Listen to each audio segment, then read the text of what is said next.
It's that time again. Let's see what's in the vintage toy box.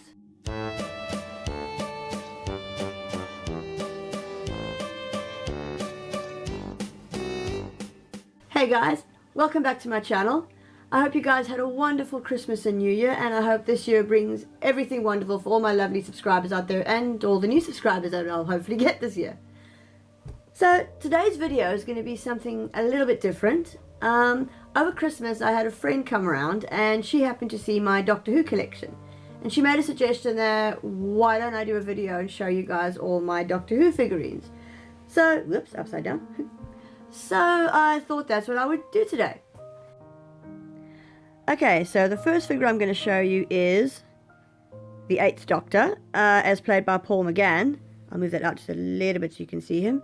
And he played the 8th Doctor in a single form which was called Doctor Who and was made in 1989. I guess I should have pointed out, I said earlier they were figurines, they're actually action figures. He's got the movable arms, and what I like about these is the movable elbows too, as you can see. Legs, they do move, but just not very much because jacket gets in the way. But yeah. This figure in particular is a little bit more rare than the other ones I've got because he's kind of hard to come by, the 8th Doctor. All these action figures that I've got are pre-loved. Most of the stuff I collect is pre-loved, it's not new. I do have one new action figure which you'll see later on. So yeah, that's the 8th Doctor. I loved his outfit. I really wished he'd actually done like a full series because he was really, really good as the Doctor, was Paul McGann. But hey-ho, unfortunately he didn't. So yeah, that's the 8th Doctor. The next one I've got is the 9th Doctor. Oops, head's a bit skew. As played by Christopher Eccleston. I think we first saw him in an episode called Rose with the new Doctor Who series. Don't know the year. If I can find out, I'll flash it somewhere on the screen. Yeah, I don't know why this one's in this kind of odd pose. Action pose, maybe. Yeah, he's got his traditional black leather jacket and the brown jumper underneath and the black... Were they leather pants that he was wearing? I thought he wore jeans, but okay. Anyway, yeah. And he, I think, was only in Doctor Who for one series before he regenerated. But he was really, really good. I really enjoyed the series. Actually, here's something to say. Eccleston's Doctor was the very first Doctor I ever saw play Doctor Who. That was when I started watching it. Excuse me. So, yeah. He is one of my firm favourites. Alright. Put him over there. And the next one we have is the 10th Doctor, and this was played by David Tennant. Now he actually is one of my favourite Doctors. He came after Christopher Eccleston, and of course he wears the slightly ill-fitting suit. I don't have the one with the jacket on. You do get one with the long coats on, which I don't have. But yeah, he was actually the first action figure I got. I found him in a boot sale for like £1, and I was like, yep, I'm having that. He, I think, was in, correct me if I'm wrong, yeah, 2 or 3, actually I think 4 series of Doctor Who. Had quite a number of companions, I believe, this particular Doctor. Also, like the others, his arms are articulate. His legs, not so much. His knees do bend, which I like, as you can see. But the hips, not much, because again, the jacket gets in the way. And yeah, I think the faces on these are actually quite good, quite decent. Sometimes you get action figures and the faces are really like naff. So these actually are quite good. So yeah, that's the 10th Doctor. Right, the next lot I'm going to show you are other characters from the series that I have, which, like villains, some are bad guys, some aren't actually bad guys. So yeah, the first one I'm going to show you is I've got one of the companions. I've got Rose. And she, again, her first episode was also Rose. And she was first seen with the 9th Doctor. That's when she started in the series. And I think she was played by Billie Piper. I don't know the name of all the actors who played the different characters in this, but I know a couple of them, like Billie Piper, because she's quite famous. And I think she is dressed in the outfit she more or less wore in the beginning of the series. Correct me if I'm wrong there. And she's got her head doesn't actually move very much. The arms move, not the elbows though, just the arms. The knees and the hips move quite freely on this because the top's quite short, so it doesn't actually hinder it. But it's a lovely figure, and most of the ones I've got here are actually quite well looked after, so I'm not sure whether the ones I've gotten actually were from collectors, or as opposed to kids actually playing with them. I think only the one that's a bit worn is the one I'm going to show you next, but yeah, she's in quite good nick, this one. Okay, that's Rose. The next one I'm going to show you is a Cyberman. And this one is a bit worn. I think he obviously was played with quite a bit. He's a bit broken on the top, but hey-ho. And I think we first saw him in, if I'm not mistaken, Rise of the Cybermen. That was with the 10th Doctor. Yeah, I know a lot of you out there are going to be screaming, but the Cybermen have been in there for like years before. Yeah, they have, but I think this is the more modern Cyberman that we see in the new series of Doctor Who. So he's got also the movable arms. His arms move quite freely, which I quite like. The head also moves very freely, and so a lot of the legs. This actually has got a lot of really nice articulation on this particular action figure. And he looks good. I kind of like the worn look. It looks like he's been in battle. For all I know, he might actually have been in battle. But yeah, that's my Cyberman. The next one I'm going to show you is from one of my favourite episodes, and that's a Gerf from the Quiet... I think it's called The Unquiet Dead. Sorry, yeah, The Unquiet Dead. And this is the old lady in the very beginning of the show that gets taken over by a Gerf just after she's died. And she's really beautiful. I love her dress. No articulation, well, a little bit of articulation in the legs. I think I can just... You can't see very much because the dress is really in the way. Most articulations on the arms. I think the head moves. Yeah, head moves. So yeah, but I love the costume this one's in. She's really beautiful and she's really in good condition. Funny story about this. I actually found her hidden on a shelf in the back of an antique shop. What she was doing in an antique shop, I don't know, because she isn't exactly an antique. I suppose she's an old lady. Sorry. So yeah, that's my Gerf. And I love the eyes, as you can see how they're like these white eyes just staring. That was really, really cool. I really loved that. So yeah, that is the Gerf. The next one I'm going to show you is... I have an Ood.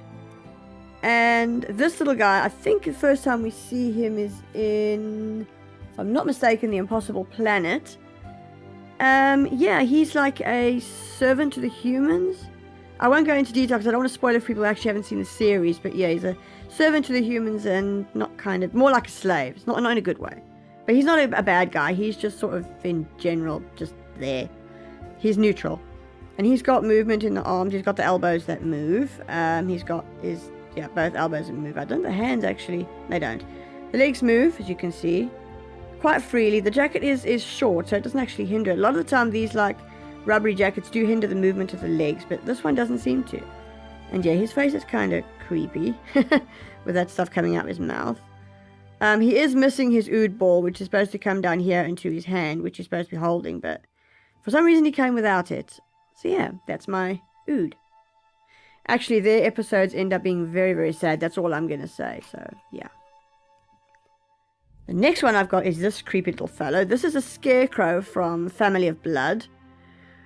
Yeah, and in this episode, well, obviously, I'm not going to go into the episode because I don't want to ruin it for anyone who hasn't seen it. But yeah, he's a really creepy character that's kind of brought to life by the bad guys in the episode.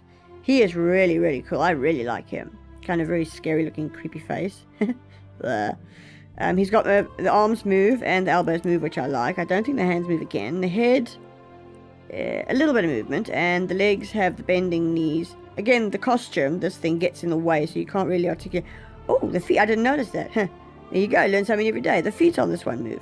Some of them, the feet don't actually move, so yeah. There you go, my little Scarecrow. He's one of the creepiest ones, I think, in the series.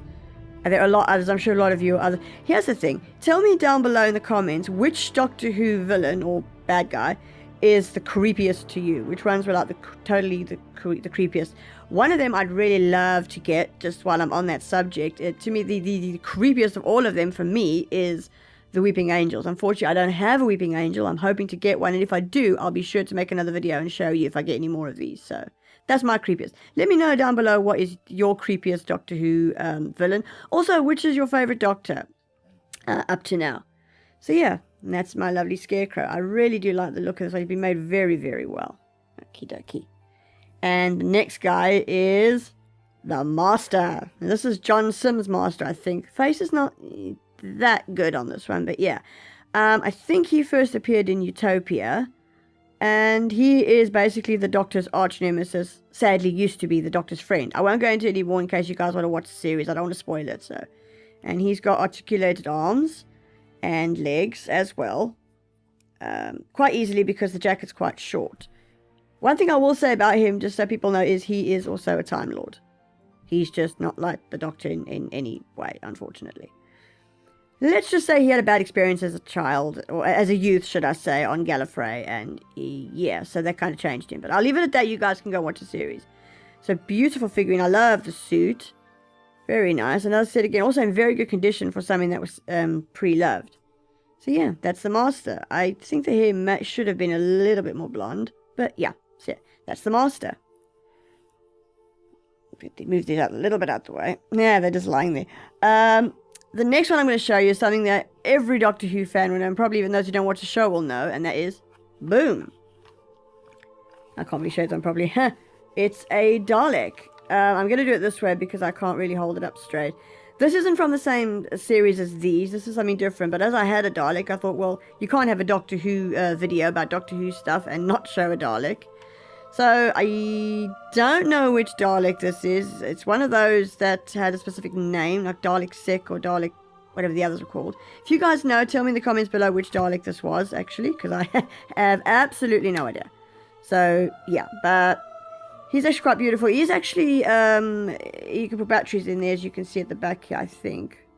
Is that batteries? Either that or he does roll along quite nicely. I've actually played with this with my dogs a bit. They're not very impressed with it. And he's got the movable little suction cup thingy. I don't know what we call these. His gun, which is there, and his eye. He's actually quite big, so unfortunately I can't, you know, maybe I can maneuver the camera slightly back so you can get a good look at him. There you go. So yeah, that's my Dalek. So that's my Doctor Who video. I hope you guys enjoyed it, and if you did, please rate, comment and subscribe to my channel. It would mean a great deal to me. Now, the last thing for me to do is, in the last video, because it was a Christmas and New Year's video, which was late, sorry, I didn't give you the answer, nor the person who answered the question to the previous video's question, which was the gummy bear video. And I asked in that video which of the gummy bears made the gummy berry juice potion thing. And the answer, of course, is Grammy Gummy. And the person who got it right, once again, was my friend Richard Boschel. And he's got a wonderful channel on YouTube called I Am Lord Joker, I believe. I'll put a link down below to his channel. If you like watching gameplay and stuff like that, please go check him out. And yeah, well done to you, Richard. Again, you know your stuff. So, today's question is going to be a Doctor Who question. And the question is, which Doctor Who episode do they make mention of the 2012 Olympic Games that was held here in the UK? If you know that, put an answer down below and I will give you a shout out in my next video.